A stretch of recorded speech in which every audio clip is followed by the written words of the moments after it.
Hermano, vamos de Galilea a Jerusalén, estamos en el Nuevo Testamento, estamos viendo cómo Jesús le va enseñando a esos discípulos, a sus apóstoles, les va mostrando todas esas enseñanzas de que Él es el Mesías. Ellos tienen que ir reconociendo que Él es el Mesías, que además de ser hombre es verdadero Dios. Hermano, eso no es sencillo, eso no se puede hacer si no es a través del Espíritu Santo, y eso mismo es lo que nos está mostrando a nosotros, cómo los evangelistas nos van mostrando los diferentes rostros de Jesús.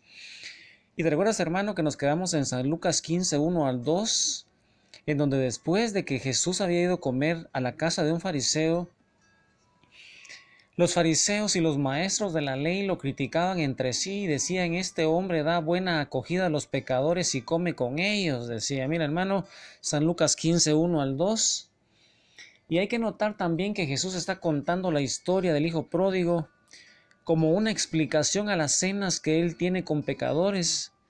La ocasión de una cena para contar esta parábola va a ser importante para las conclusiones finales que él saca. Y conocemos la historia de ese hijo más joven que se va a presentar al padre para pedir su participación en la herencia que le correspondería. Una herencia a la cual no tiene derecho aún, pues su padre vive todavía. Hasta los oyentes del Señor, que son pecadores y cobradores de impuestos, tuvieron que impresionarse por esa atrevida petición del hijo pródigo, hermano, porque el papá todavía no había muerto. Y eso sucede en estos tiempos también, hermano, donde los hijos están quitando las herencias a los padres. Pero para ellos, como para nosotros hoy, es como que si uno pidiera a su padre algo así: mira, papá, como aún no te has muerto, yo quiero disfrutar de la vida, dame la herencia que me toca recibir. Tremenda audacia, hermano, de Jesús al contar esa parábola de los dos hijos, el hijo mayor y el hijo menor. ¿Y cómo crees tú, hermano, que reacciona el padre de esos dos hijos? Pues dice que, ¿crees tú que se negó a sí mismo y desprendiéndose de su dinero, dice, actúa como si se hubiera muerto ya y da a su hijo menor la herencia correspondiente? Mira, hermano, esa reacción fue negarse a sí mismo y se desprendió de su dinero y actúa como que si ya hubiera muerto y da a su hijo menor la herencia correspondiente. Y pocos días después el hijo reunió todas las cosas, vendiendo propiedades de la familia, y se fue de ahí. Los presentes estarían impresionados cuando Jesús contaba la parábola. Vender propiedades familiares para los judíos era algo bien grave, era como una tradición bastante considerable. El joven se va, dice San Lucas 15, versículo 13, dice que el joven se va a un país lejano, y esto es sinónimo, hermano, de exilio para los judíos, ya que solo la tierra prometida para ellos era el hogar del pueblo de Dios. La tierra prometida fue la promesa que Dios, hermano, le hizo a Abraham, y estar fuera de esa tierra prometida era una maldición para ellos. A estas alturas, los oyentes de Jesús se estaban dando cuenta de que la historia que contaba era una acerca de pecado y de exilio, una temática que era muy conocida para todos los judíos. Y entonces el hijo pródigo no podía caer más bajo que eso, pero de hecho sí se hundió aún más. Dice que al llegar la hambruna, se sintió indigente, se sintió hambriento, tuvo que emplearse en la actividad que se le presentara, y dice que consiguió un empleo de cuidador de cerdos a los que tenía que alimentar. Esto ya debió haber dado mucho asco a la audiencia. Para los judíos el cerdo era el animal más impuro y sucio que podía haber. Y el hijo pródigo se ha envilecido a tal punto que servía a paganos, hermano. No solo servía a paganos, sino que además criaban cerdos, y se hizo él mismo impuro por su contacto con prostitutas, por su contacto con los cerdos.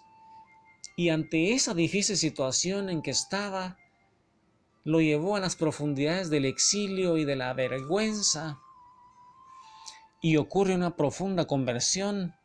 El hijo pródigo dice que recapacita y resuelve ir a la casa del Padre, y eso es lo que Jesús va a contar ahí con la pluma de San Lucas capítulo 15, versículo 18 al 19. Saca tu Biblia, hermano, San Lucas 15, 18, 19.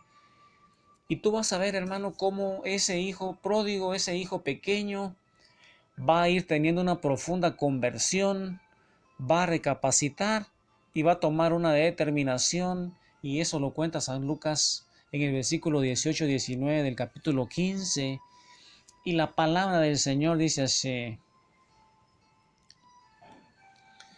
me levantaré, iré a mi padre y le diré: Padre, pequé contra el cielo y ante ti, ya no merezco ser llamado hijo tuyo. Trátame como a uno de tus jornaleros.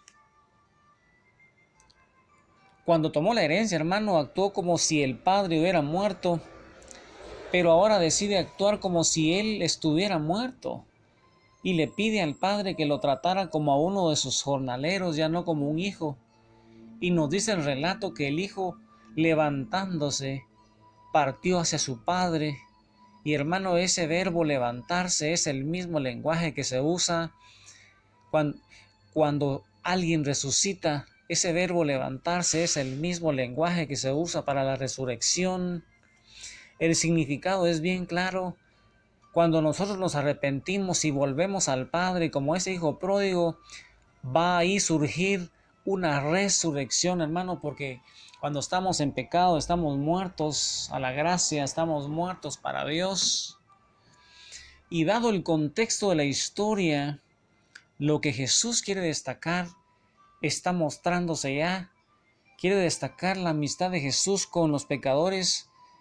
Esa amistad con los pecadores es una celebración, porque los que están muertos espiritualmente están siendo resucitados con el autor de la vida, hermano. Eso es lo que Jesús está resaltando ahí con el evangelista San Lucas. Y el regreso de los pecadores ya lo había anunciado antes de contar la parábola, y eso lo decía en San Lucas 15:7, hermano, en donde Jesús, mira, hermano, cómo San Lucas con su pluma hace hablar a Jesús ahí en San Lucas 15:7, y ahí anuncia el regreso de los pecadores, y la palabra del Señor dice así: yo les aseguro, yo les digo, que de igual modo habrá más alegría en el cielo por un solo pecador que vuelve a Dios que por 99 justos que no tienen necesidad de convertirse. Mira, hermano, qué maravilloso Jesús. Y los fariseos, hermano, están ahí oyendo, y ese es el final de la parábola. Los fariseos están representados ahí en el hijo mayor. En esa parábola del hijo pródigo, ese hijo mayor representa a los fariseos. Recuerda, hermano, que Jesús está en esa cena con ese fariseo, y ahí está contando él esas parábolas, la de la oveja perdida, la de la moneda perdida, la del hijo pródigo. Y estaba diciendo él que había más alegría en el cielo con un pecador que se arrepintiera que 99 justos, hermano, como se creían los fariseos. Y entonces ahí en esa parábola Jesús está haciendo representar que el hijo mayor, hermano, son esos fariseos, que está llegando del campo y dice que oye la fiesta, oye la celebración de ese padre que se alegra cuando un pecador se arrepiente. Está llegando del campo y oyendo la celebración, averigua el motivo, y un sirviente le dice que su hermano menor ha regresado y se ha reconciliado con el padre, y en lugar de alegrarse, hermano, mira lo que dice San Lucas 15:28. Pero el hijo mayor se enojó y no quiso entrar. Su padre salió a suplicarle. Mira, hermano, este hijo simboliza a los que se resisten a entrar, pero el padre sale hacia donde él está, tratando de hacerlo entrar al hogar junto con el otro hijo, y le dice para convencerlo: Ahí adelante, hermano, en el capítulo 15, versículo 31, mira lo que le dice el padre: había que hacer fiesta y alegrarse, puesto que tu hermano estaba muerto y ha vuelto a la vida, estaba perdido y ha sido encontrado. Mira, hermano, estas palabras del Padre misericordioso al Hijo mayor las dirige Jesús a los fariseos que están murmurando.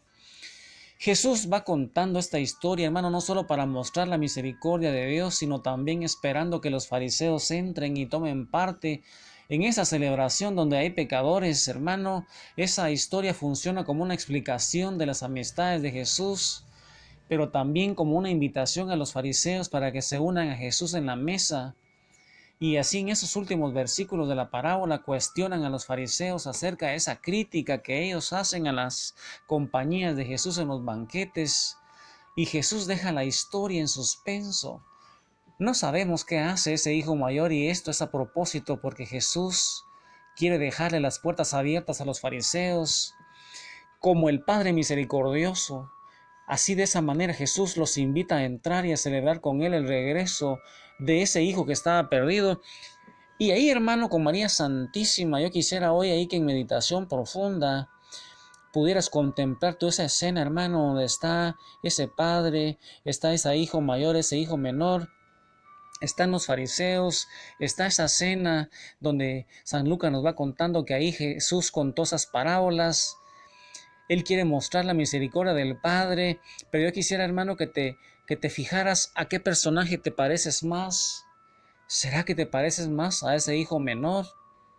A ese hijo menor, y si te pareces más a él, ¿en qué momento? ¿Antes de la conversión o después de la conversión? Ya, hermano, te arrepentiste y fuiste a buscar a la casa del Padre. ¿Has sentido ese amor misericordioso del Padre que no te reprocha? ¿O eres, hermano, ese hijo mayor, ese hijo frustrado, ese hijo que está en la iglesia pero que no se alegra cuando los pecadores se arrepienten? Yo quisiera, hermano, que en oración tú le pidieras al Padre que te llene el Espíritu Santo para que con María Santísima toque tu corazón y dejes entrar a Jesús, el amor del Padre. Que el Señor te bendiga, hermano. Amén, aleluya.